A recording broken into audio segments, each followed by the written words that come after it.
Bienvenue sur la 20e étape du Tour de France 1998, un contre-la-montre individuel de 52 km entre Mont-Solémine et le Creusot. On va se concentrer tout d'abord avec le dossard numéro 1, le vainqueur de cette étape chronométrée, l'Allemand Jan Ullrich.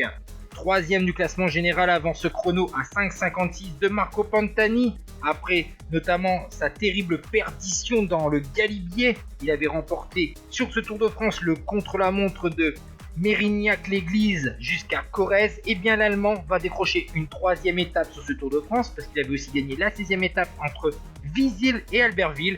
Et donc avec un temps de 1 h 3 minutes et 52 secondes à 48 km/h 850, c'est une victoire pour Jan Ullrich.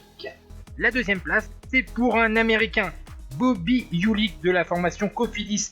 Excellent Tour de France donc pour lui et pour la formation Cofidis, parce qu'il ne faut pas oublier la belle performance au classement général de Christophe Rinero. Il était deuxième du classement général à 5,42, mais il va perdre cette deuxième place au profit de Jan Ullrich, puisqu'il va terminer entre guillemets assez loin derrière l'Allemand.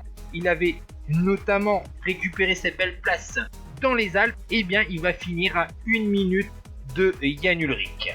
Et la troisième place revient à un grimpeur, puisque sur le dernier contre-la-montre du Tour de France à l'époque, quand c'était la 20e étape, et bien des fois les grimpeurs faisaient des belles performances parce que les organismes des principaux rouleurs étaient usés, et donc on voyait des candidats au classement général figurer dans les bonnes places. Et bien là c'est le cas de Marco Pantani, qui avait déjà fini troisième du dernier contre-la-montre sur le Giro d'Italia qu'il avait remporté. Et bien le pirate dossard 21 de la Mercatone Uno va remporter le Tour de France la même année que le Giro d'Italia, chose qui ne s'est pas reproduit aujourd'hui à la date de 2021, et il finit troisième à 2,35 de Jan Ullrich. Et voici donc le top 10 avec Ullrich, Julich, Pantani, Baranovski, Teteriuk, Ekimov, Rinero, Forconi, Merckx et Roland Meyer. Et au classement général, Pantani va remporter donc ce Tour de France avec 3,21 sur Ullrich, 4,08 sur Julich, 9,16 sur Rinero.